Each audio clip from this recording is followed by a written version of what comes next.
How do I get off? I get to see my whole self here.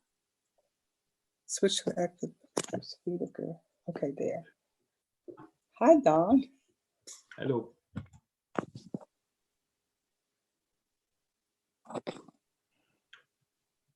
Okay, you ready, Brianna? Yes. Okay, I'll call this meeting of the Lakewood City Council for Monday, April 6th to order. We are operating under the Special Open Public Meeting Act rules promulgated by virtue of the governor's emergency orders. Madam Clerk, would you please call the roll?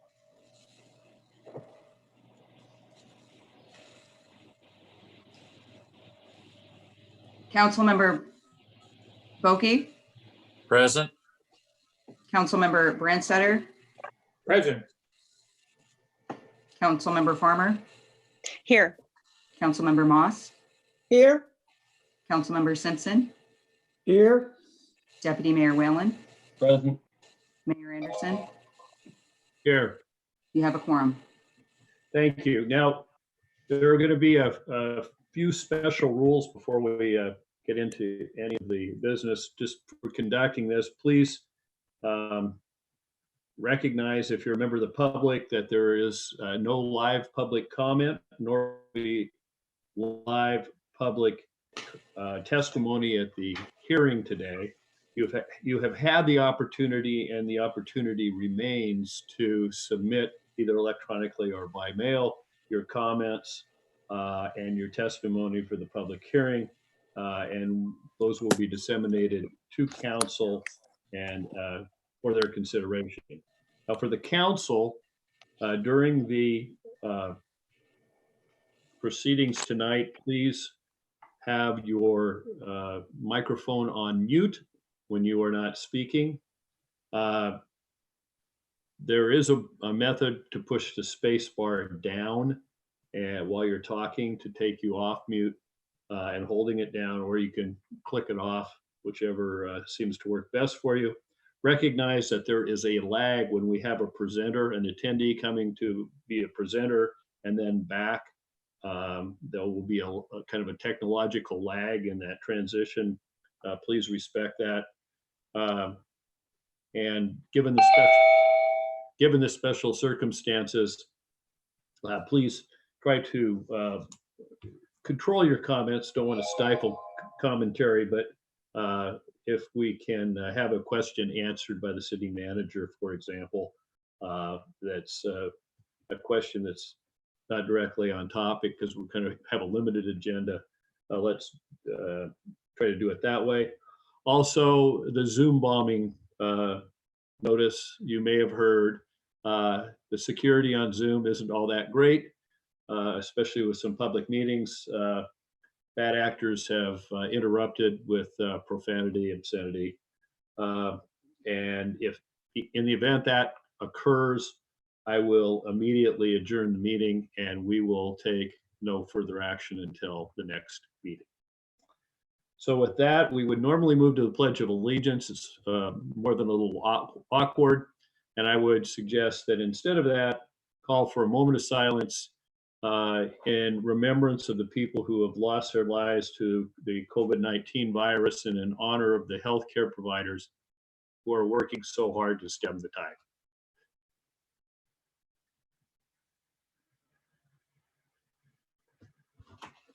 And so now we move to public comment. Participation in public comments will only be accepted via email at this time. Comments should be sent to Brianna Schumacher, City Clerk, at bschumacher, that's BSCHUMACHER, at cityoflakewood.us. Comments received up to 1 hour before the meeting have been provided to the council electronically. Comments received after that deadline will be provided to the city council after the meeting. Madam City Clerk, have you received any comments prior to the meeting? Mayor Anderson, no public comments were received this evening. Thank you. You still have the opportunity, if you're a member of the public watching this, to submit your comments. We now move to the consent agenda. Madam Clerk. A, approval of the minutes of the City Council retreat of March 7th, 2020. B, approval of the minutes of the City Council study session of March 9th, 2020. C, approval of the minutes of the City Council meeting of March 16th, 2020. D, approval of claims vouchers in the amount of $1,399,608.92 for the period of February 15th, 2020 through March 13th, 2020. E, approval of payroll checks in the amount of $2,412,508.14 for the period of February 16th, 2020 through March 15th, 2020. And F, motion number 2020-18, authorizing the award of a construction contract to C&R Tractor and Landscaping, Inc. in the amount of $427,270.80 for the construction of the stormwater outfall retrofit project. Thank you. Is there any item which any member of the council wishes to have removed from the consent agenda? Raise your hand. Except for Mr. Simpson, who's permanently up. Mr. Simpson, do you have a comment, or is it just? No, sir, I do not. You have to unmute. No, it's off. You have to unmute. I'd entertain a motion. So moved, Mr. Mayor. Second adoption of the consent agenda. Been moved by Mr. Simpson, seconded by Mr. Branstad, that we adopt the consent agenda. Is there any further discussion? All in favor, please say aye. Aye. Aye. Opposed, no. Motion carries. We now move to the regular agenda, public hearings and appeals. Madam Clerk. This is the date set for a public hearing to consider amending the 6-year 2020 through 2025 Comprehensive Transportation Improvement Program.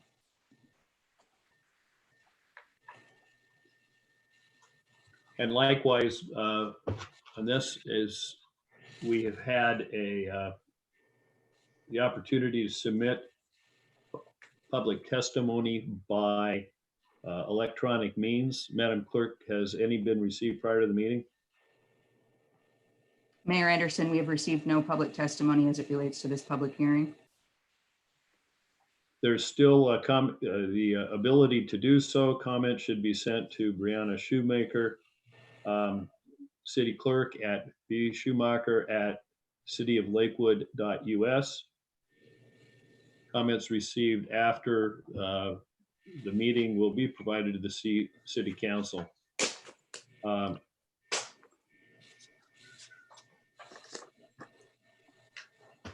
There being no further testimony, the public hearing is closed. We now move to unfinished business. Is there any unfinished business to come before the council? There is none, Mayor.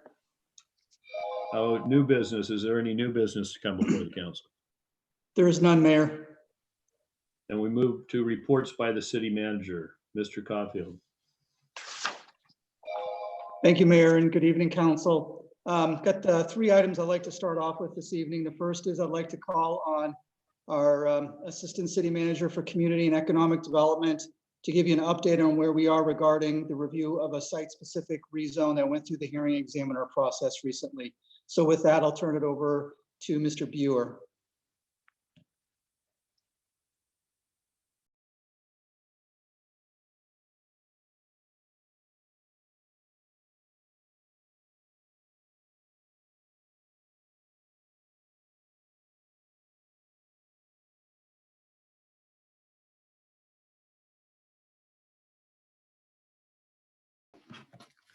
Good evening. Can you hear me? Okay. Yes, Dave. Right. Thank you. I have bad eyes, so I'm going to be using my glasses on and off as I adjust to the screen, so please excuse me. This request is a site-specific rezone at 11918 and 11920 Nyanza Road Southwest. The proposal would change the zoning from R1 to R2. However, there is no change to the underlying comprehensive plan land use designation, which is residential estate. The proposal would change development standards, such as building coverage, impervious surface coverage, and setbacks. It would also change density from basically 25,000 square foot minimum lot size to 17,000 square foot minimum lot size. Overall, the change would permit 4 additional lots instead of 2. The site-specific rezones are considered by the hearing examiner via an ordinance the City Council adopted last year. Public hearing was conducted on September 11th, 2019. A decision was rendered by the city's hearing examiner, Mr. Olbrechts, on September 25, 2019, and there were no appeals. The recommendation this evening is to finalize the rezone by adoption of this draft ordinance. This action allows us to amend the zoning map. You do have some attachments with your report, including the hearing examiner's decision and a draft ordinance. And that concludes my presentation to the council. Are there questions for Mr. Buer? Please raise your hand. Mr. Brandstetter. Mr. Buer, you said that this would create 4 additional lots. And did you mean to say it would result in a total of 4 lots or a total of 6 lots, given the 2 existing lots? No, it would allow a maximum of 4 lots only. It's 2 additional lots. Okay, thank you. Are there any other questions for Mr. Buer? Well, thank you, Mr. Buer. We now go back to the city manager. Thank you. Next on, I'd like to call on our planning manager, Tiffany Spear, to give you an update on the amendments that have been brought forward by the Pierce County Council regarding the countywide planning policies. Ms. Spear.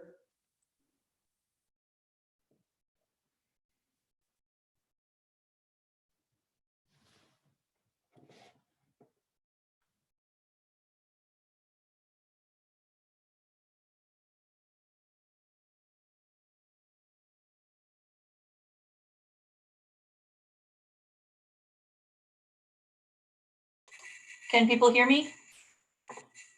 Yes, okay, Thank you, Tiffany. Thank you. Yeah, you're a go. okay. And can you see the shared screen?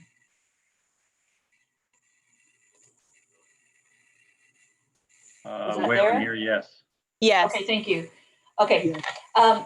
this will be a very brief summary of what you see on the screen, which is at page 102 of your packet.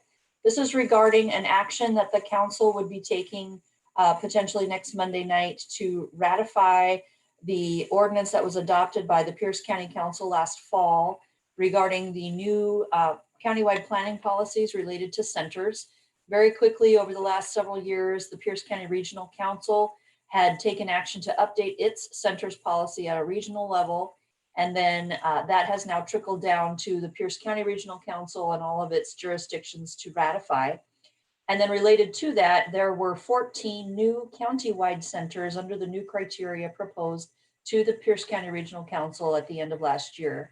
So what is being proposed for the city of Lakewood tonight is simply to take a look at what's already been done by ordinance by the county council and ratify that.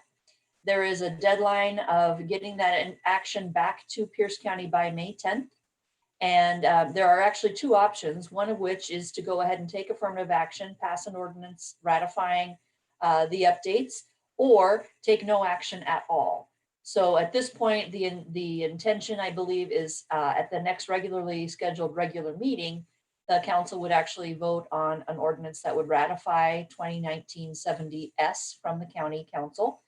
And if there's any other questions, I'm happy to answer them.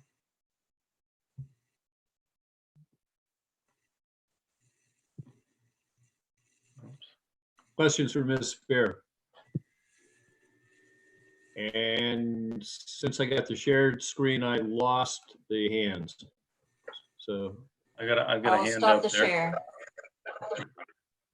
there we go, I think. How do I get my hands back?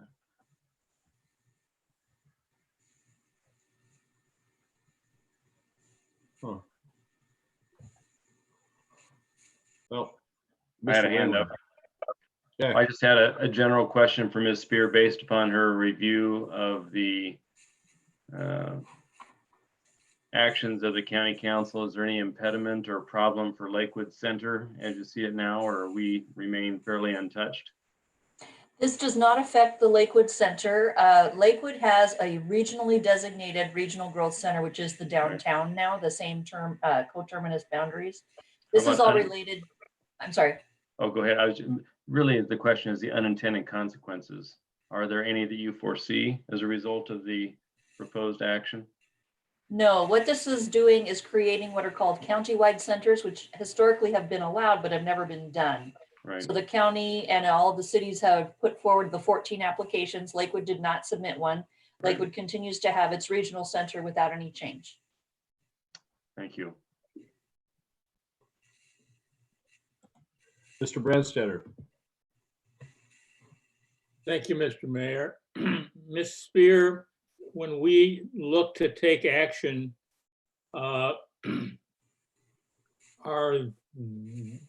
is this one action or two? Because I'm looking at page 103, which is the memo from the Pierce County Regional Council that seems to talk about there being two separate interlocal agreements being considered at the same time. And are we doing a resolution approving them, or what's the nature of our action? It can be either an ordinance or a resolution. That's up to the council. And there are two things involved here. There is the policy changes to the countywide planning policies, which are either up or down. If the city council wanted to make any amendment to that, that does not happen through this process. And then there's also an action to be taken that would be either upping or downing, for lack of a better way to put it, all of the 14 proposed centers. If for some reason Lakewood wanted to oppose one or more of those proposed countywide centers, they could do that piecemeal. But at this point, I don't see any reason why to recommend doing such a thing. It is passing an ordinance or resolution to deal with the interlocal agreement for the policy language, and also to ratify, accept those 14 new countywide centers. Okay, thank you. It seems that a resolution might be clearer since we're just okaying somebody else's ordinance. It can be done either way, so I'll yield to the city manager.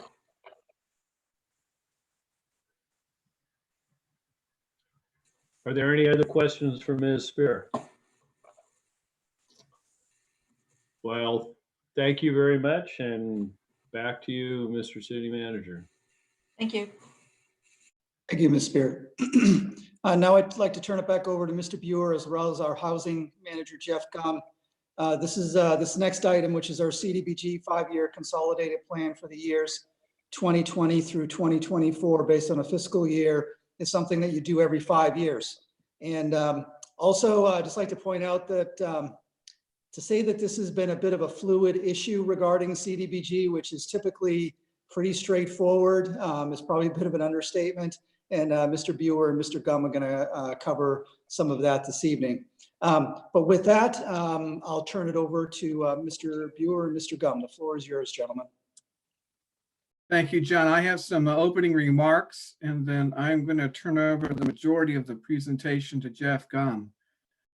Just so that we kind of stay on purpose here this evening, the council is really doing two things. It's reviewing the Consolidated Plan and Action Plan, and that is for July 1, 2020 through June 30th, 2025. And then the second piece is deciding how the City Council wants to spend its CDBG and home funds for this coming cycle. The process this year, and the manager talked about this, has been very challenging for a number of reasons. First of which is COVID-19 plus the stay-in-place orders by the governor. These two events were taking place in the middle of our 5-year planning process. and has been challenging as it results to public participation and setting meetings. It's been further complicated by HUD's changing the rules for some programs and not others. And lastly, because we are not the lead entity, we are a part of a consortium with Tacoma, everything we do, we need to run through Tacoma first before we can proceed with action at the Lakewood level. It has been a very fluid environment. As you may know, we prepared a report to the City Council for this item. And as of Friday, we amended that report by adding an additional memorandum to the City Council packet. And then new information was received from Tacoma also late Friday afternoon and early this morning, and I will get into a little bit more detail about that in a few minutes. I'd like to review some of the changes that are different than what was found in the original report. We're requesting that the City Council conduct their hearing on May 18th. Tacoma has requested that for basically two reasons. If we move faster than May 18th, there is concern that HUD will think that our public participation was lacking. And also Tacoma needs to do a few things as a part of a lead entity before moving this forward to the Seattle HUD office. So the council would be conducting the hearing on May 18th and then taking action on June 1. For the council's knowledge, we've also received an extension to approve the consolidated plan and action plan to August 15th. So we do have some time in our favor. At the same time, we've also received notification regarding CARES Act CDBG funding that there is an additional $350,611 coming to the city of Lakewood. After extensive conversations, we will be applying for these funds as a part of the 2019 action plan. That is different than the consolidated plan and the 2020 action plan that you're taking a look at. We're in essence taking advantage of existing documents to get the $350,000 expended on a much faster pace. Also, HUD has changed the rule for amending action plans, not requiring a 30-day public comment period, but a 5-day comment period instead. Tomorrow afternoon, we have a conference meeting with Tacoma, the purpose of which is to work out schedules on how to move forward with the CARES Act funding. That information I will forward to the City Council or to the City Manager as soon as it's received. And lastly, we refined the number of small businesses in low-income communities or neighborhoods. We estimate that it's around 560 to probably 600. Very briefly, a recap of the recommendations found in your report. Conduct your hearing on May 18th. City Council to take action on the consolidated plan and action plan on June 1. Given the content of the consolidated plan, adopt scenario 3 with all funding going towards housing. Number 4, use a portion of the home funds for a TBRA program in the amount of $148,464. And lastly, on a separate track, return to the City Council with proposals on the CARES Act funding, subject to the 5-day comment period and as soon as practicable. And with that, I'll turn the rest of the presentation over to Mr. Gum.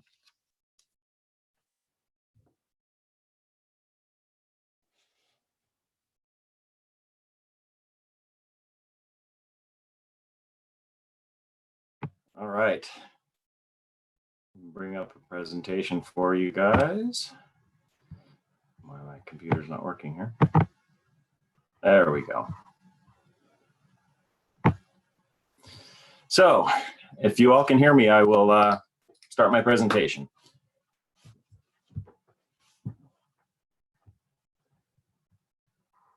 Am I unmuted, hopefully? You're coming through loud and clear. Fantastic. So yeah, anybody who would say HUD is not a quick organization may be disproven this last week. I was amazed with the expediency that HUD actually got things done. So that was kind of a change of pace. But I want to run you kind of through the consolidated planning process, where we are with our consultant and where we're going, and kind of what we found through the data that the enterprise put together for us. So this is the 2020 to 2025 consolidated plan. Today, hopefully go through the key findings, the needs assessment, market analysis, those types of things, share the strategic plan components, and then take questions from council and go through some of the other programs that I wanted to discuss in the memo as well. So this is kind of a timeline that we have, and this timeline was put together when we were on a much more straightforward path than we are at this point in time. So the process is the same. The dates have been moved out a little bit. So originally, when we hired Enterprise, Tacoma and Lakewood together, they were to assess and analyze the market conditions, look at demographics, look at Lakewood households, and come up with issues that we may have in the city of Lakewood for things like fair housing, affordability, economic drivers, jobs, all kinds of different priorities that they were looking at. The second step was to prioritize and align those needs and impediments to fair housing. And then we basically look at other plans. So we looked at things like the planning process. We were looking at zoning. We looked at other plans that Tacoma had done. We looked at plans that housing authorities have put together, and a myriad of different plans, continuum of care. All of that is in the consolidated plan or wrapped into it. March and April, which is actually moved out a little bit, we're developing goals and strategies and actions, and developing the con plan. That is kind of where we're at this point in time. You guys have a draft of the con plan in your agendas. We'll go through some of that, try and keep it fairly brief so you can go to questions. The needs assessment and market analysis is kind of the meat of the plan. And what we found, or at least what the consultants had found for us, is some of the things that we'd found in the previous plan. There's some consistency. Housing cost burden continues to be the most common problem in Lakewood. It's disproportionately a problem that's experienced by renters versus owner occupied. Cost burden is when your household expenses for rent exceed 50% of your income. So 44% of cost burden renters earn less than 30% of AMI. And we've got 68% of severely cost burden renters that earn less than 30% of the area median income. I believe the numbers was about 3,500, 3,550 or 3,560, the number of cost burden rental households. That compared to just over 1,000 cost burden single family households. So it's a disproportionate problem that we're seeing in the rental market versus the single family housing market. One thing that we did see was single family elderly households are definitely disproportionately impacted. We've got 94% of single elderly renter households in Tacoma and Lakewood. They experience cost burden and earn less than 80% of AMI, which is kind of a big problem for seniors. Housing problems that Lakewood sees, kind of the second issue would be an overcrowding. So we've got a disproportionate number of low-income households with children. Those are the most impacted. Of those, 79% rental households with children experiencing overcrowding. Those households are making below 80% area median income. So you've got an issue with more than 1.5 people living in a bedroom space is what they consider overcrowded. So you've got a number of those units that are living with overcrowding. You've got things in the low income population that contribute to severe housing problems. You've got things like obviously affordability would be a severe housing problems. improperly maintained, things that lack functioning water, things that lack functioning bathroom facilities, some of those type things would be severe housing problems. And one thing that we did notice in there too is it disproportionately is affecting Pacific Islanders, Native Americans, American Indians. A lot of the minority populations are being disproportionately impacted by Lakewood's housing problems that we saw. And one thing that I did want to point out is a lot of these numbers that you're seeing are not current numbers. They're not 2020 numbers. They tend to go back a little farther. We have to use American Community Survey numbers that are in the system. We have to use the 2010 census data. None of us have the 2020 census data, but it usually takes 2 or 3 years to get that into the system. So we're always looking at about a 3-year lag on our numbers. So the housing market, these numbers would be through the 2017 ACS survey. So Lakewood, as you see, the median home value is $232,600. You can see the monthly owner's cost with mortgage and median gross rents.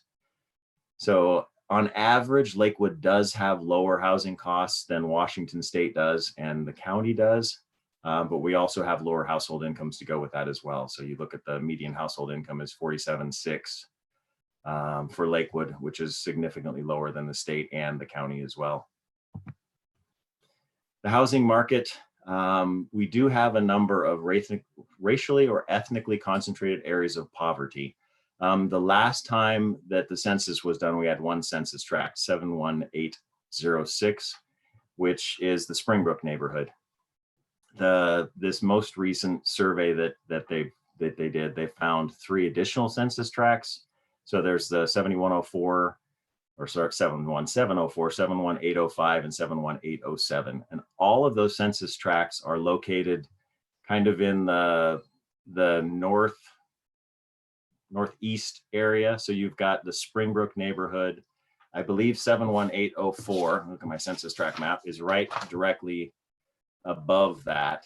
So you've got on the opposite side of I-5, 71805, 71804 is kind of in the, not a lot of housing development in 71804. It's more of the out by the Air Force Base, kind of the eastern part of the city. But 71807 is another census tract that's right kind of in the heart of the city. So they kind of all surround the city center as well as a little bit to the east. The strategic plan is kind of the numbers and what we're looking to accomplish. And again, a lot of this was put together before we got to where we are now. There's been a number of changes. This was kind of going off of the consolidated plan, what we had seen, the consultants put together, what we've seen as the needs for the city of Lakewood, and trying to address those as directly as we could. So the goals, there was 3 goals that are put together in the strategic plan. As you can see, there's the goal to increase and preserve affordable housing choice. There's a goal to improve infrastructure, facilities, and economic opportunity. And then there's a goal to reduce homelessness and increase stability. So what we were looking to do is homeowner housing is rehabilitated. This would be over a 5-year plan. I'm not certain why it says 2015 to 2019 strategic plan. 25 household units, direct financial assistance to home buyers, which would be 5 household units assisted. And that could be either through like down payment assistance or habitat, those types of things. Public facility and infrastructure improvements, those would be 32,415 persons assisted. Jobs created or retained, we're looking to do 25 jobs. Buildings demolished, 12 buildings. That would be through the NSP program specifically, not including the 105 fund, just the NSP funds that we have allocated. And then households supported through rental assistance would be 33 households. And that is primarily achieved through the the Emergency Assistance for Displaced Residents program. Priority needs populations. There's a couple of things. There's a priority need to address, and then there's obviously the priority of populations served. So in the consolidated plan, they came up with 4 primary priority needs. That was housing instability among residents, including homelessness, limited supply of diverse rental housing, and homeownership opportunities, as well as a need for accessibility and culturally competent services, and need for safe, accessible homes and facilities. Those priority needs, then you tie into serving individuals from that. So you take a priority need and you serve a priority population. So priority populations for Lakewood that they had discovered would be fairly similar to what we'd seen in years past. You've got extremely low income households, very low income households, immigrant seniors, people of color, people living with disabilities, and those that are homeless. So not a huge change there or anything from what we'd seen before. So the 2020 to 2024 Consolidated Strategic Plan, you're looking at the kind of the breakout of how the funding works, the various goals and categories that you have, and the outcomes. And this does have Tacoma's as well, since they did a plan for both Lakewood and Tacoma. You can see there's Lakewood's and as well as Tacoma's. So the goals on the left, stabilizing existing residents, things like job creation, businesses assisted, blighted properties, 50 households assisted, increasing diverse rental homeownership opportunities, 20 households or housing units. That's typically accomplished through habitat, through redevelopment. That's also done through Homeownership Center of Tacoma, as well as other nonprofits if they come in to develop housing. Prevent and reduce homelessness. There would be 25 households, again, assisted with emergency rental assistance. Increase availability of accessible, I cannot say this one, increase availability of accessible culturally competent services. So that would be 20 persons assisted with service activities. And that can be anything, it's basically the service category. It can be anything from providing food all the way through providing homeless assistance. I mean, fairly anything that can happen in that one. One thing that we do every other year, probably going to do a little bit more of it this year from what I've seen in the strategic plan, would be reaching out to some of the minority populations, doing a little bit more outreach in the way of housing accessibility, some things on fair housing strategies, provide some trainings that are necessary for landlords and tenants. We've got one of the things that we've seen doing the analysis of impediments to fair housing is the minority populations that we have in Lakewood. As they grow, the need for fair housing has been increasing. So one of the goals that is going to come out in the AI is additional training in that area, specifically related to fair housing. The final category would be the supporting of high quality public infrastructure improvements. So most likely 2 projects over the 5-year period would benefit about 26,000 individuals. 2020 to 2024 expected resources. So this is one of the HUD tables. Basically, you're projecting what your allocation is in 2020 and then proposing what you think it's going to be going forward. So we put together Cdbg, home, and NSP resources. The annual allocation, as you can see, is $596,006. We do anticipate in this coming year of 2020 to have about $100,000 program income. That's fairly consistent with what we've seen in years past. Prior year resources would be reallocation of funds that were unexpended for, I do believe, 2 years. It's in the table in your agenda bill, the allocations. The total that we would be allocating this year would be $781,064.27. We do anticipate over the remainder of the plan an average of about $500,000 a year.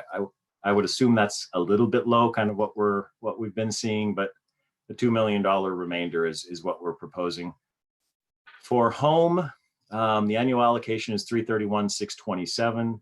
We do anticipate about $50,000 program income. That's a little bit higher than average, but we do have some loans that are starting to get closer to coming due, and we've had people pay off. So we increased that a little bit. So we've got $381,627 to expend, $1.3 million over the remainder of the plan. And NSP is specifically NSP1. That would be a program that allocates program income that we get back from dangerous building abatements. We would reallocate those in the coming year for additional dangerous building abatements. So we anticipate $125,000 of program income. That's fairly consistent. And we do have about $140,000 in cash on hand in that fund. So we'd be allocating $265,000 to continue doing the the dangerous building abatement program. With that, I would like to kind of go over, close my screen, there we go. If there's any questions that council has of me, of the presentation of the memo, or one thing that I did want to point out when I went through those slides, the thing that I thought was interesting when you look at your consolidated plan on, I believe it was page 309 of your agenda, Bill, there's a map that shows ethnicities and minorities and so forth, the concentrations in the city of Lakewood and in the city of Tacoma. And I thought that map was fairly enlightening to kind of see where the minority populations you can see living in the city of Lakewood.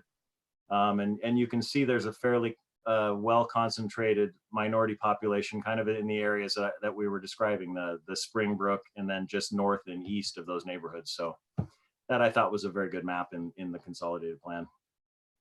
And with that, I would like to turn it back to council. Questions for Mr. Gum, Mr. Brandstetter?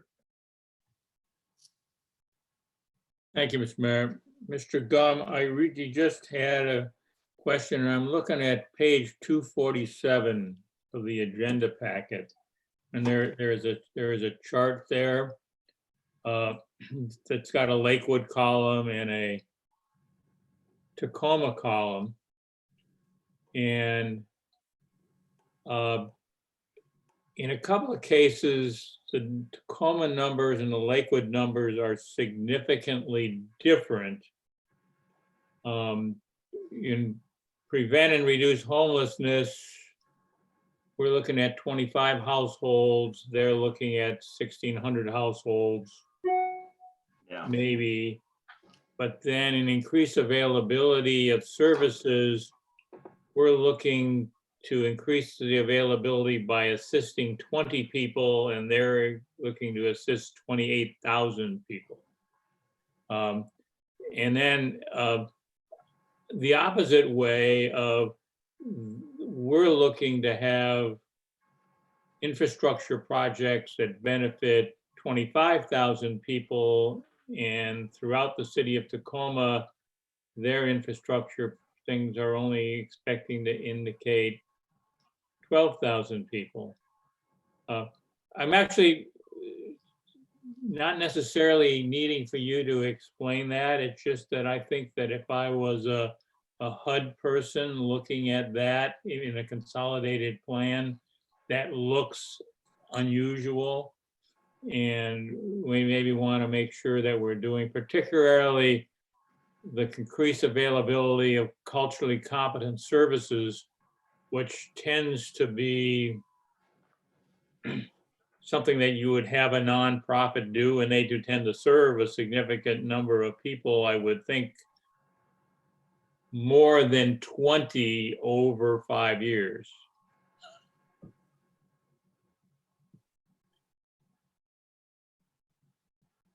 So Councilmember Brandstetter, and I defer back to Mr. Gum, but I think part of Tacoma's numbers are not unduplicated individuals. They will be involved in programs that include the Tacoma Housing Authority, their mental health tax, and non-profits, which are funded by the state, county, and private donations, in addition to the donation of or the dedication of these funds. So when they're talking about how many people they can assist with homelessness, I think we're going to get some duplicated figures in there so they can run the numbers up pretty high. Mr. Gum, do you have any comments? I would agree that does tend to be what they do. They run from one program to the next. You have multiple individuals who are served from program to program, and they do count them in each and every program. They also have a large number of people that they serve each and every year. They do a annual fair housing symposium. So there's, I forget the exact number of people that end up being treated at that. It's a couple of thousand people a year that go to that. So they have a significant number of people that happen in a couple of very large occurrences. Any other questions for Mr. Gum? Don't see any hands. I have a couple, Mr. Gum. If we participated or dedicated funding to the tenant-based rental assistance program, can we contract out the administration of that, for example, to a housing authority? You can. Those programs are typically done through housing authorities. We would, in essence, then just monitor the housing authority when the program was undertaken and at its completion. And the second question on that, could we use the Tacoma Housing Authority instead of the Pierce County Housing Authority if we chose to do that? I don't see why you couldn't. There isn't anything in the regs that says one way or the other. You can choose any nonprofit. Secondly, when we focus the aid on need groups, there's one group that transcends all those categories, whether it's people of color, disabilities, languages, and that's seniors. Would we have the ability to focus our funding on seniors if we so chose? Yes, that's the one really good thing about a TBRA program. We can determine the outcome, we can determine who we serve, we can determine how much money we would like to spend on the rental assistance. I mean, it's a completely tailorable program to however we choose to make it. The only thing that is required is there's a minimum and a maximum. Other than that, there really isn't anything that you can't do. Your numbers, your numbers surprised even me, and I thought there was a significant problem with seniors being able to afford staying in their rental or owned residences, but the numbers in the 90% or 98% or something are pretty disturbing. Yeah, we shouldn't see that. That's not good. Any other questions for Mr. Yum? Can you see me? Thank you very much. Oh, Ms. Moss, I see your hand. Thank you, Mr. Mayor. I was just There's a button for that.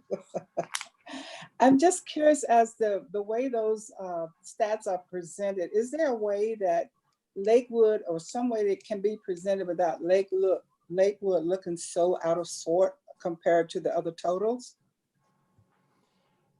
There is, when we put the annual action plan together, there's two portions of the plan. So Lakewood has a portion and then Tacoma has a portion. What you see in the final product won't be tables next to each other. I just put them in there so you could see what Tacoma was doing. When our plan goes together, you'll see just Lakewood's outcomes, and Tacoma's plan, you'll see Tacoma's outcomes. Okay, thank you. Mm-hmm. Mr. Caulfield, anything further from you? Actually, just for Mr. Buer and Mr. Gum, just want to have them maybe just recap the recommendations that we have for you as we move into the public hearing. And maybe Mr. Buer, you'd like to handle that, please?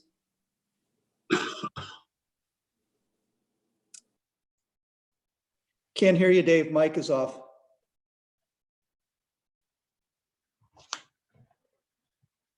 You hear me now? Got it. Okay. I don't know what happened to my screen, but I hope just give me a moment, please.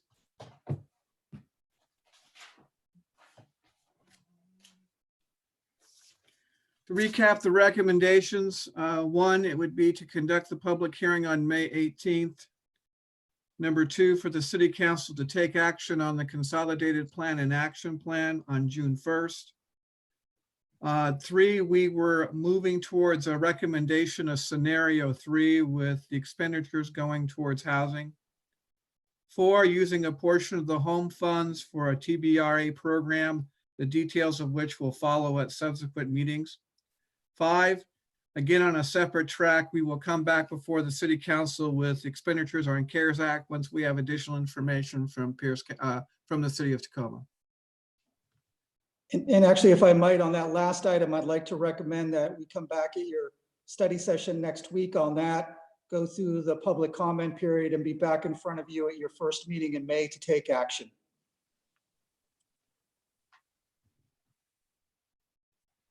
Yes, I would concur. I was reading up on this in another context today, and there's a rare opportunity where HUD has both expedited things and loosened up the rules a little bit. And so I think the faster we move, the more flexibility and effectiveness we're going to get out of what is usually a hidebound program. So unless I hear some opposition to that, city manager, go ahead. And I was just going to say, just like to get some consensus, Mayor, from you and the council to make sure that that's okay. Thank you. Yeah. Raise your hand if you have a problem with it. Seeing no hands in the air. Back to you, Mr. Caulfield. Anything further? Actually, Mayor, if you don't mind, I'd like to give an update on COVID-19. Please. So first of all, I'd just like to I'm going to hit upon some of the key highlights in terms of where we are today. Of course, there's a lot happening at the local, regional, state, and federal level as it relates to this pandemic. I think, as we're all aware, the governor announced an extension of a stay-at-home order that will go through May 4th. That was originally supposed to actually end this week. The governor didn't make this decision lightly. Basically, he made this decision last week because of the recent significant spikes, not just in the number of coronavirus cases, but also the related deaths. Also, here in Washington State, the projection is for both of those statistics to actually probably hit its peak here in the next couple of weeks. The good news is that most people recognize the seriousness of the virus and are staying at home and, of course, practicing social distancing as best as we can. The positive on this is that here in Washington State is that we are seeing a bending or a flattening of the curve. And I think, as we're all aware, the reason for this is to ensure that our healthcare system does not become overwhelmed. At the same time, the city of Lakewood, we continue to move forward with the implementation of our continuity of operations plan. We continue to operate under a proclamation of emergency, and we continue to provide key municipal services. City Hall, Police Station, Senior Activity Center, our parks, as well as schools, libraries, businesses, a number of nonprofits have all been closed. Unfortunately, a number of meeting and events have either been canceled or postponed. City staff continues to take leadership roles, not just in our own EOC, but also the Pierce County EOC, our Joint Information Committee at the regional level. We've created a COVID-19 webpage, and we continue to work with a number of our partners here at the local, state, and federal level. Something of interest is tomorrow morning, our Economic Development Director, Becky Newton, and our Communications Manager, Bryn Grimley, are going to send out an email to all the listservs that we have specific to both economic development and city activities in general. And the purpose of that is to send out a link regarding all the business resources that are available for businesses to be able to take advantage of as it relates to the recently adopted CARES Act. So look for that. That'll be going out first thing in the morning. And it's not just for small businesses, it's also for nonprofit organizations and veterans organizations as well.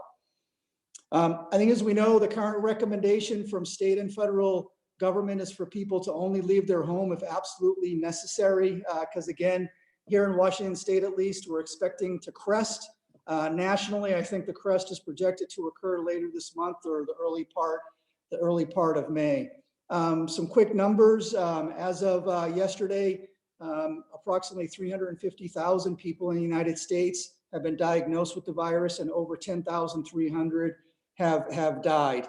The United States is now the world leader in the number of those who have the virus, or at least in terms of the numbers that we have. As of yesterday, there were almost 8,000 people in Washington State who have been diagnosed with COVID-19, and 338 have passed away. As of this afternoon, here in Pierce County, the number is 717 who have been diagnosed, and 12 have passed away. While in Lakewood, there are 59 confirmed cases, and we've lost 3 of our citizens to this virus.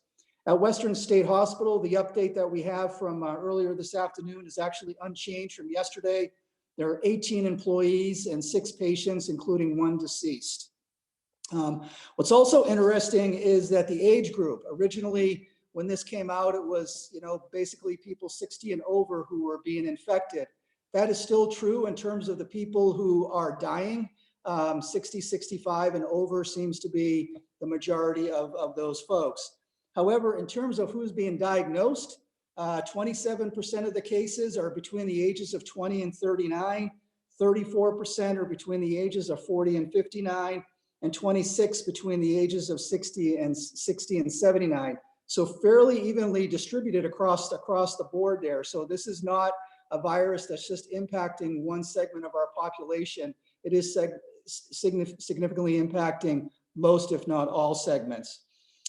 Those under 19 years old still represent only 2% of the cases.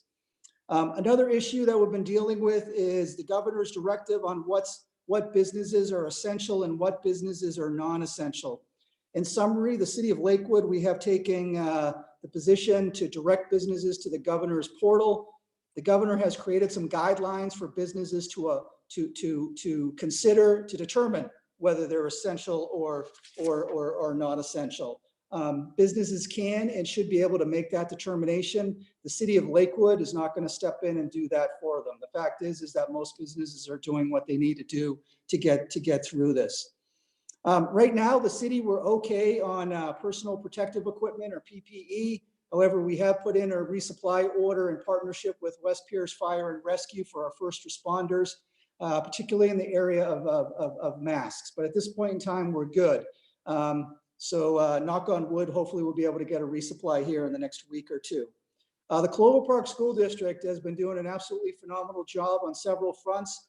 They are leading the way, other than the Tacoma School District, in providing free meals for children in Lakewood and JBLM in the age group of kindergarten through seniors in high school. They also partner with the YMCA early on to create a child care facility at 2 of their elementary schools for first responders and healthcare workers. And they're in the process of now beginning to connect online with their students and their parents, and probably more information is expected to come this week is what we understand. And I think, as you probably all heard earlier this afternoon, the governor and the school OSPI superintendent announced that the school year for this year has essentially been canceled, and so everything that will continue through June will be done in a different way. Pierce Transit has significantly cut back on their bus service. The ridership is down almost 60%. Could even have decreased from those were numbers from last week. The Pierce County Library has been closed for well over a month now, and they're in the process of trying to order some more online books and online video, given that the demand for that has been pretty significant. WashDOT has made the decision in partnership with the governor to essentially suspend the majority of their state highway projects. Also earlier this week, Sound Transit made the decision to do the same thing. SSMCP, of which Lakewood is a part of, we sent a letter to the governor a couple of weeks ago asking the governor not to do that since traffic has been really low and it's a good time to do this work. We did not receive a response back to that, other than suspension of WashDOT projects will continue for the foreseeable future. Early on, one of the programs that the city suspended was our rental housing safety inspection program, given the personal interaction there. However, last week our team, and I really want to call out our administrative assistant Heather Hallstrott, for coming up with a way to actually do it via video and pictures. And so that program is up and running. And actually the landlords, the feedback has been very positive because a lot of people have a lot of time on their hands right now. And so they want to get those inspections out of the way. You know, a number of meetings and events have either been canceled or postponed. We're in the process right now of evaluating all city events through the end of July, which would include Summerfest.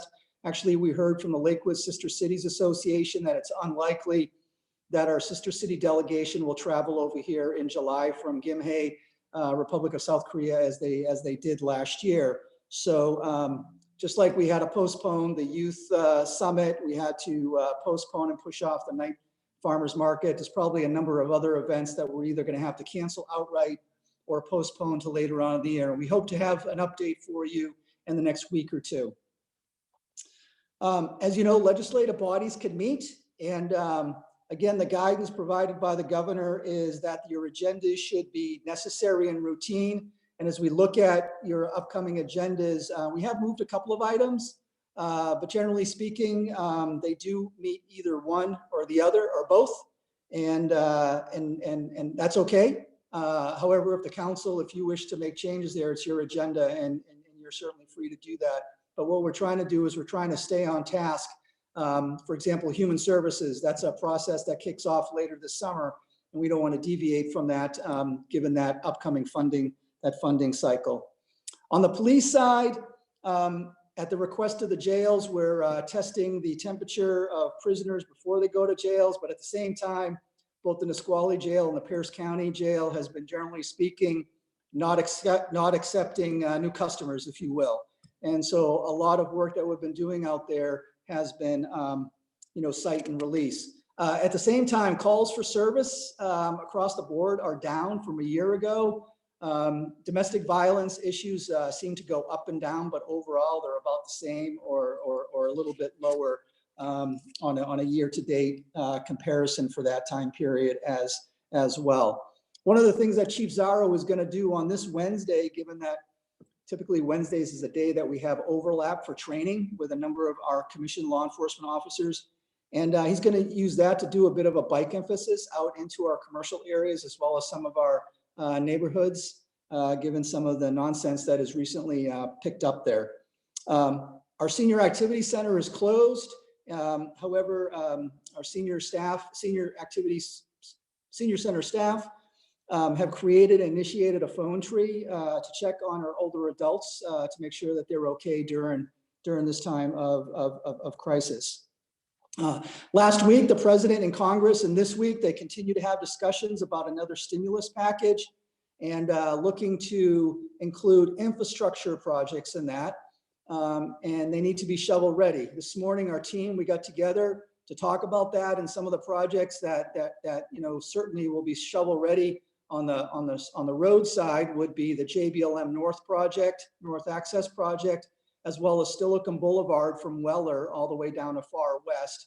However, there could be others such as Nyanza or 112th and Lakewood Drive from 100th to South Tacoma Way. So as more information becomes available on that, I might be coming back to you and asking you for money to kickstart some design on some of those projects. On the park side, there's a couple of projects at Fort Stilichum Park that we could turn around and have shovel ready pretty quickly. One is redoing the parking lot in the front area of the park, as well as replacing our fuel system down there, which needs to be done. And then the second one would be moving forward with some significant improvements at American Lake Park based on the master plan that is moving forward there. So those are a couple of areas. On the park side, not sure if Congress is thinking about parks, but we are, in case something does come about. Congress also passed the Families First Coronavirus Response Act. In summary, our human resources and legal team took a look at that and created a policy to make sure that we are in compliance of that. On the finance side, our finance team is beginning and actually working with our emergency services director, John Unfrid, our assistant police chief, and getting together the costs that we have incurred so that we can provide a Reimbursement submittal to FEMA. This is important based on the President's declaration of an emergency on Friday, March 13th. So that is something that we're doing, and when that call comes, we will be ready. At the same time, the city is eligible for a $134,000 grant from the federal government under the CARES Act. And it's a particular grant program that provides funding to assist local municipalities and others in preventing, preparing, and responding to the coronavirus, things such as, PPE I talked about a little bit ago, overtime, other equipment, supplies, some training, things along those lines. So between finance and the police department, they're currently working on that. We have until May 29th to submit that.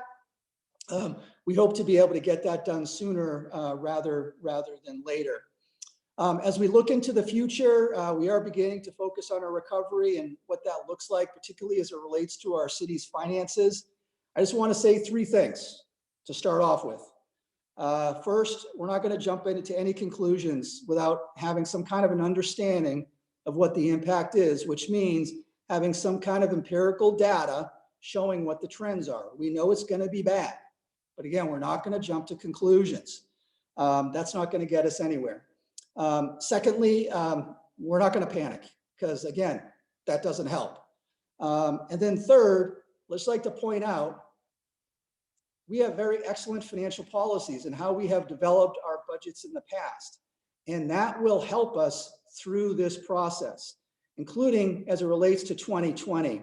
Actually, I'm concerned about 2020, but the fact is that we have reserves in place, our strategic reserve, for example, to address situations like this. Really, the challenge is going to be as we look out into the next biennium. And at the end of the day, it's going to come down to math. But hopefully the federal government is going to step up, and we've been in close communication with both our congressmen as well as the offices of our two senators, that the next CARES Act includes backfill funding for loss of discretionary tax revenues that cities are going to be experiencing. And we have been getting a positive feedback on that. In addition, I've been reaching out to a number of my colleagues in other cities and asking them to do the same thing. The other thing to remember is that the current economic recession that we're either in or about to enter, and how bad it's going to be and things along those lines, this is a little different. It was not created by bad economic fundamentals. The fact is that the economic fundamentals of our nation's economy as well as our region's economy was very, very, very strong. This pandemic flu essentially kind of sidetracked that. So I think at the end of the day, we have a good solid foundation from which to begin on and which to recover. In addition, the $2.2 trillion CARES Act represents 10% of our country's total GDP, which is absolutely enormous. And it's likely that there's more to come as well. Now, of course, that adds to the deficit, but certainly in the short term, that will help get things back on track. And because of that, we're looking at developing really three financial scenarios. And again, we'll make some good underlying assumptions as best as we can. But really the first scenario will be things will be really, really bad in 2020. Actually, that's the same for all three scenarios. But then there'll be a recovery. What does that look like with a recovery beginning in the second half of 2021? The second scenario will be things will be really bad in 2020 as well as 2021 and recover in 2022. And then the third scenario will be things will be really, really bad for the next 2 to 3 years. And then things really won't be able to pick up until 2023. I think that latter option is, I think the chances or probability of having that happen are probably 5 to 10%. I think the second scenario, I think you're looking at maybe a 15 to 20%. And I think probably a 50 to 60% chance is what's going to happen once this thing begins to come back. After we come through this whole virus thing. So wanted to point that out, and we hope to have some information that we can share with you, at least in draft format, by the end of this month, if not early May. Switching gears from COVID-19 on the economic development front, last week our team, which is fairly significant and includes a number of private sector folks, got together to review where we are on the Lakewood Landing Development Project, which is going to be a beautiful, vibrant urban village on Pacific Highway South. And I have to tell you, we want to try and schedule some time in the next month or probably the next 2 months to show you the work that they have done. And it is dang impressive. We've also developed a phased approach to this project so that we can move forward sooner rather than later without having to resolve the WSDOT issue. But again, on a parallel track, we'll still move forward with that. So hopefully we can get in front of you and have a really good, presentation on that here in the next couple of months once we put current situations behind us. Mr. Buer was telling me again this morning that, March was actually a pretty good month. And into April, a lot of folks coming in for permits, things along those lines.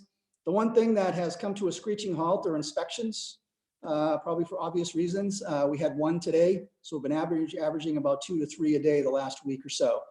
But at this point in time, we really haven't seen a slowdown in folks wanting to move forward with projects in Lakewood. Now, that's not to say that that's not going to occur. I'm actually expecting it to occur. We're working on a couple of master site plans, the big one being Western State Hospital. We're in the process of creating a standalone web page for Western State Hospital so that people have one-stop shopping for what DSHS is proposing, as well as an opportunity to provide comments and feedback. A couple of weeks ago on March 23rd, the Community and Economic Development Department did deem their initial application incomplete. We did send them a notice back why it wasn't.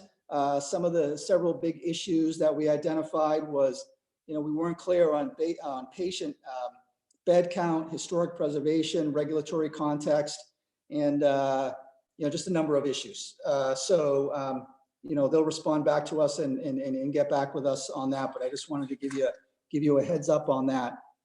On the legislative front, at your study session next Monday, Ms. Shelley Helder will be here to give you an update on that. We did make some significant progress on a number of fronts. In the end, though, the coronavirus, quite frankly, kind of killed a couple of key policy issues, understandably so, particularly as it related to our LRF request, literally on the last day, even though the Senate, they were there, they were ready to vote yes on it. Late last week, the governor had an opportunity to review the state legislature's budget. He did make some vetoes and partial vetoes. As it relates to the city of Lakewood, as far as we can tell, no impact one way or the other to the Lakewood community as far as we can tell, though I think it might have an impact on school districts. But I don't know that at this point in time. We got a number of transportation projects moving forward. Design continues on the JBLM North Access project. Want to call out and thank JBLM for stepping up and helping us out with the project's environmental review. Both a couple of their senior staff actually jumped right in and said, nope, let us get this and help you out. They did not have to do that. They did. Likewise, when we said, okay, how much do we owe you? They're like, nope, we're partners in this and we want to help you out. So just again, shows an example of the tremendous relationship and partnership that we have with JBLM. The Steilacoom Boulevard project from Custer to Weller, that was supposed to kick off last week. However, the contractor and their employees, they weren't quite ready. And so right now they're looking at kicking off on Wednesday at this point in time, knock on wood. The Onyx Drive project, they're also expected to kick off later this week as well. And then the Veterans Drive project, the bids came in, actually very healthy bids. We got 10 bidders, submitted bids, 10 construction companies. 5 were above, 5 were below the engineer's estimate. The low bid was from Miles Construction, who we've done a lot of work with. And it was like $250,000 below the engineer's estimate. And that includes going all the way to the VA as well as doing the parking lot at American Lake Park.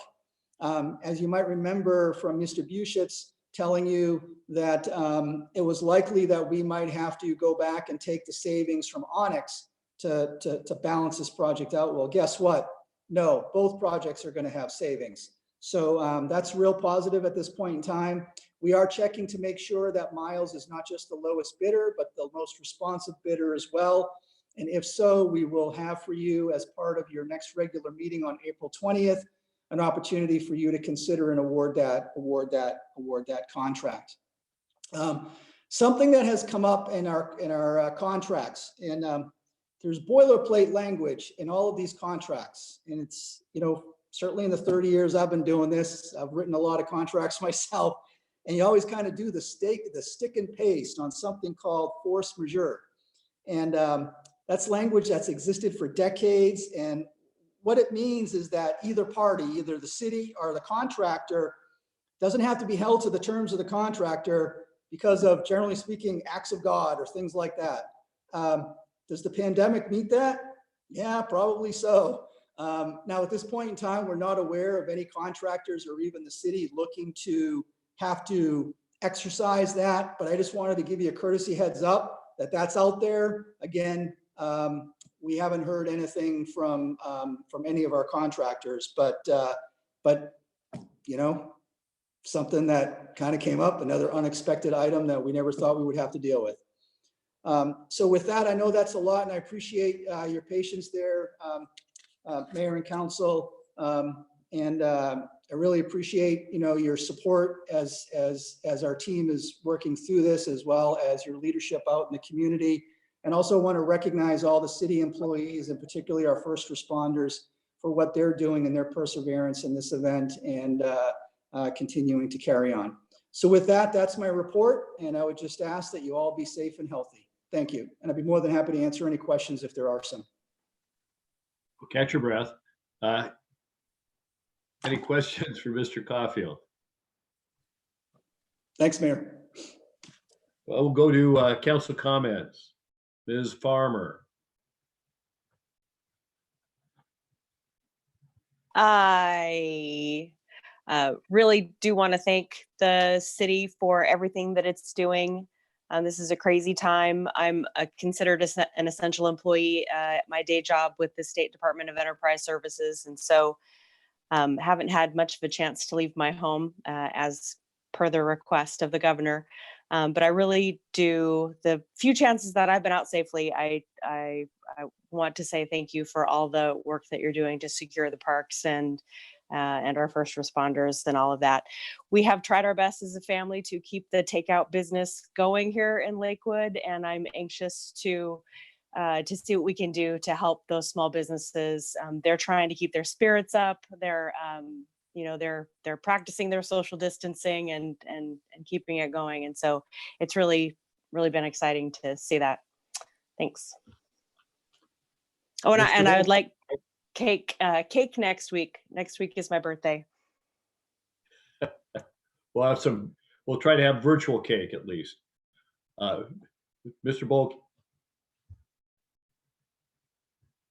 Yeah, well, I'm at home too, working away on my day job, and so it's been interesting and trying to keep up on, you know, what the events are, and interested in the revenue side as we kind of wait to see what transpires over the next month or so, and when the numbers start to come in, especially on the sales tax, we'll see what happens. I did get one question. I appreciate the city manager responding today about the some access restrictions on the urban gardens.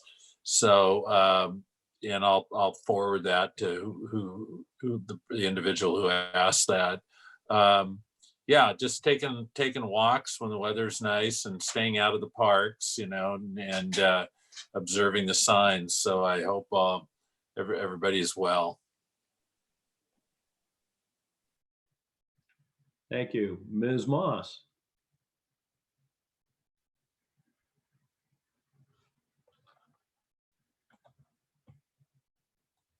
there.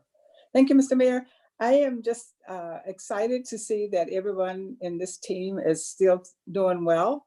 You're being safe, taking care of things that we have to do around the house. I have been very much at home for the last month, actually, since I'd missed the last council meeting, but everything's going good. I have had a couple of questions, and some of the answers that the city manager gave in his presentation will help me to share some information with some of my colleagues that are calling and some of my neighbors and friends. So especially with the number of cases of the virus that has been identified in Lakewood. The city manager said 59 cases had been identified and 3 had passed. So that'll be something that I can pass on, because that's one question that I've been getting a lot of. Other than that, I'm being safe at home, and I'm happy to see that you guys are as well. Thank you. Mr. Brandstetter. Thank you, Mr. Mayor. Well, I've been at home, probably doing more gardening than I might have normally, but that's good for me, and I can get some fresh air without going outside the fence line. A couple of things. South Sound 911 is obviously performing a lot of essential functions here in the community, and today was the first day for the new executive director. Mr. Nidus has finally retired, and Deborah Grady took the reins of South Sound 911 as the executive director today. And the only other thing that I would note is, that we've certainly seen this thing expand the definition of first responders and critical folks that serve our community. If this had been normal times, we'd have been looking at a proclamation recognizing that tomorrow is National Day of Service recognition. But I think that when we come down up the other side of this, that we'll have plenty of folks in our community that we're going to want to recognize that played very key roles in helping us all get through it, from the traditional first responders to healthcare folks to, as the mayor in his very good message to the community talked about, the truck drivers and others all there. There's a reason why some people are essential when you really get down to look at it. Thank you all.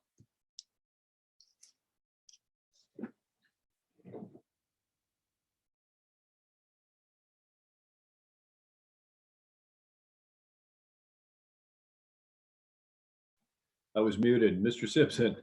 Thank you, Mr. Mayor. First of all, I'd like to thank Brianna for her help in explaining. She did a very nice job explaining how the system worked for me. It's been an interesting week around the house with 3 children in school, which means 3 Chromebooks, which means getting 3 people online for their classes for the rest of the school year. It's been a little bit of a learning curve there. Otherwise, I just want to make a comment about a word that Ms. Moss used, team. And I do so appreciate the fact that not only the city, but this council is working as a team. And on that, I will turn it over to you, Mr. Mayor. Thank you. Mr. Whalen. Well, good evening, everyone. I have, unlike the rest of you, I've attended a number of events this week. I had an event downstairs in my living room.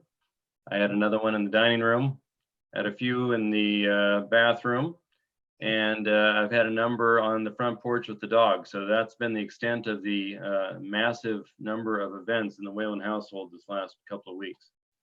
But in all seriousness, I do appreciate the opportunity to see everyone and check in. I do want to report a little bit on the business side of the house. As one of the small business owners on the council, I can tell you that in my day job, we're all working remotely, and I'm thankful that we have put technology in place in our firm to a wide degree. But I tell you, the small businesses that we represent are scrambling to understand the SBA rules behind the payroll protection program, as well as what it means with regard to various employment events, whether people can be laid off under the standby program or the other programs that are out there. So we are doing a lot of work fielding calls.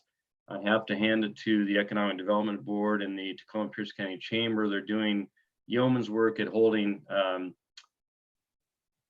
phone conferences a couple of times a week for people to check in. They've had our council members Heck and Kilmer on there, as well as other members of the state delegation, fielding calls for people who are in serious need of understanding how these new SBA rules are going to unfold and roll out. And I have to tell you, not unlike the Cdbg stuff that we heard about tonight, the SBA rules have been in constant change over the last probably 48 to 72 hours on what's required, how businesses can avail themselves of the programs. So if there's anything we can do as a city, it's to link arms and join with our own local Chamber of Commerce and be mindful that there are a lot of people out there that are hurting. Now, they made it through payroll on the end of the month, but the next payroll and the payroll at the end of April, it's going to be challenging unless the funds start flowing from the payroll protection program to these businesses. You know, we have over 3,000 businesses in the city of Lakewood, many of which are small business owners that employ folks, and we have to really do what we can to make sure that the information is available, steer them to the right resources to make sure they're getting the help that they need, because it's not going to be an easy thing for the next 60 days either. You know, for my firm is a small firm to other firms of similar size to folks that employ 25 to 50 people, it's going to be a challenge over the next 60 to 90 days. That's it.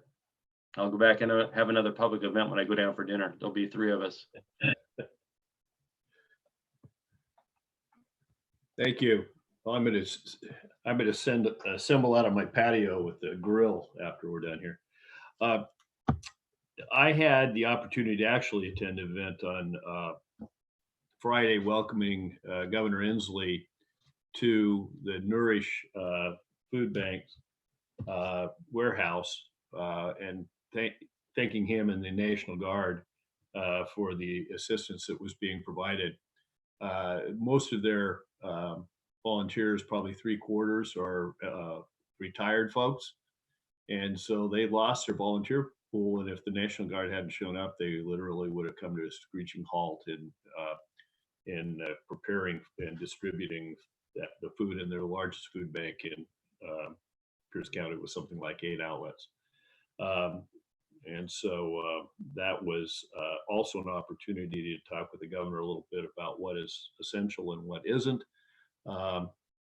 I don't think he's going to yield with respect to residential construction. His feeling is that while the spacing on the job may be monitored, you have a number of people moving around, going to and from construction jobs and stopping to and from, and that's just additional activity that isn't worth the risk.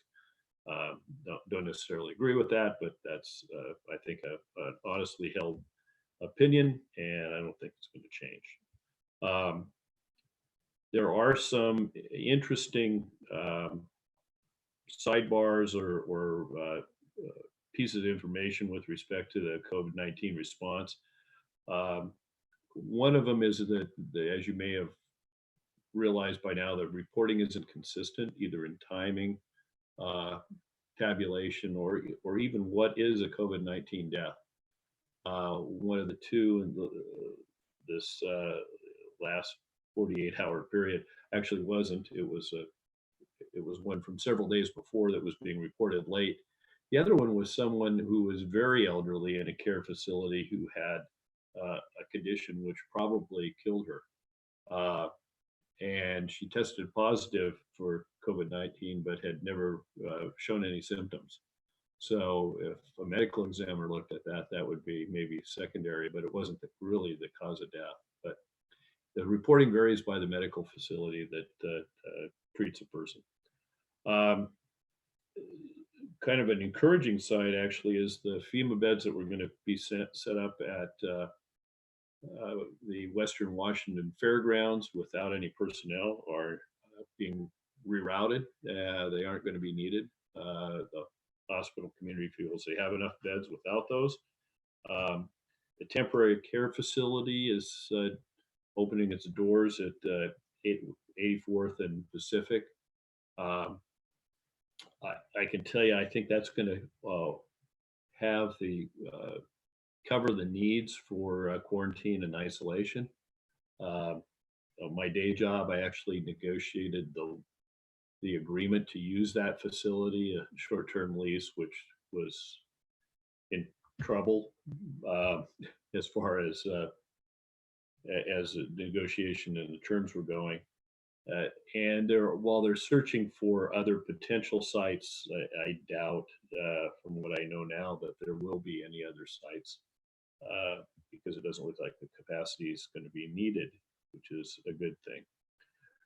One of the things that, with the flow of federal money that is happening, is over $500 million is coming to the Seattle, Tacoma, or King County, Pierce County, PSRC area for transit.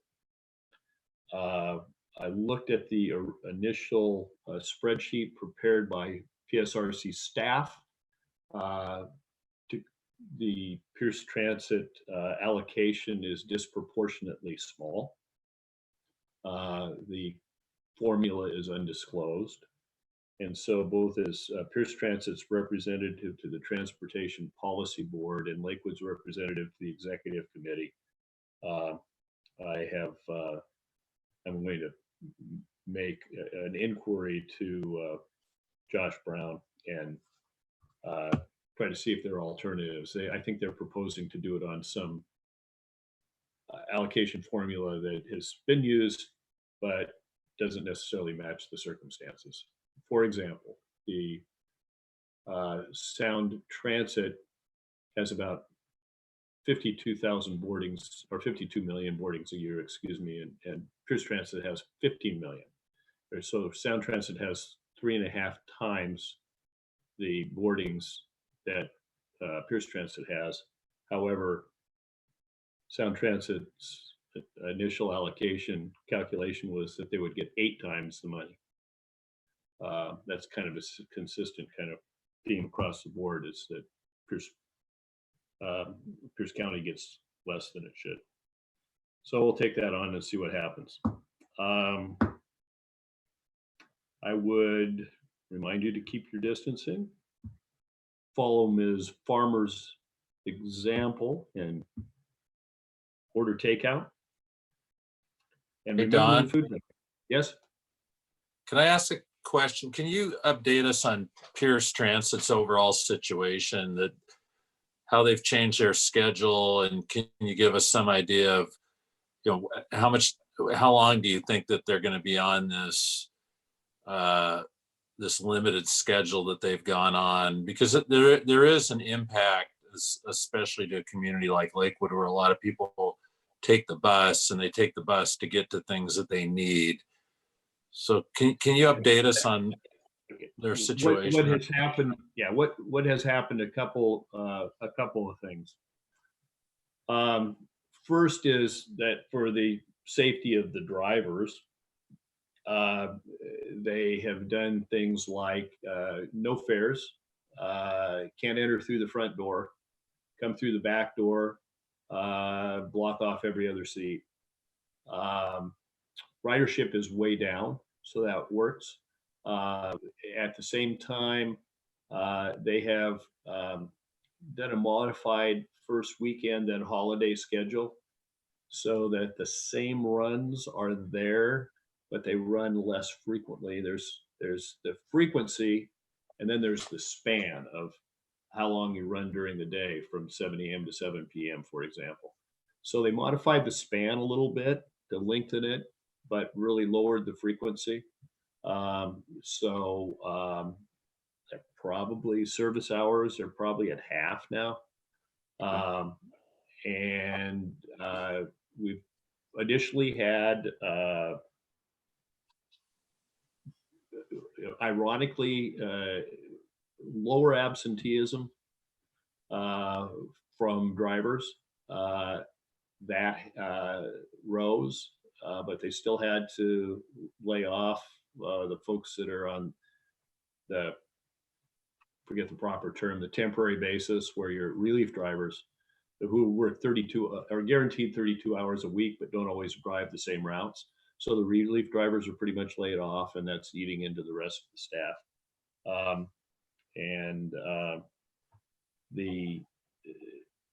That has been in some ways a function of ridership and driver availability, and then the real need. But they've tried to keep that lifeline service, as you might call it, alive, so that people can get to the store and back, or get to a medical appointment and back. And the shuttles are still running. The shuttle service, if you're eligible for that, is still on call. But in the long run, they're really going to be hurting. Part of this is preventative, so you don't go too far in the hole and use all your reserves, because they're virtually 100% sales tax dependent. And if that takes a 25% hit, you have to probably cut a third of your service hours. And right now, what's coming through from the feds is a dent. It'll make up maybe 6 to 9 months difference. So that's where Pierce Transit is fighting. That's one of the reasons that I'm pretty highly motivated to try to get Puget Sound Regional Council to focus some money on service, and how much transportation are you providing to how many people, instead of some formulaic thing that might be great for accountants, but isn't necessarily good for the people who must ride the bus to get where they're going. Okay, So, thank you. it's kind of it. And I just remind you, the food banks, in addition to Nourish, EFN's here. We're the epicenter of the food bank program of Pierce County. And so encourage others to help them out too. Is there anything further to come before the council? I've been waiting to do this for years. Not on my end, Mayor. I was a board president, and they gave me a crystal gavel, and I always wondered what a crystal gavel was good for. Well, I'm going to use it once. We're adjourned.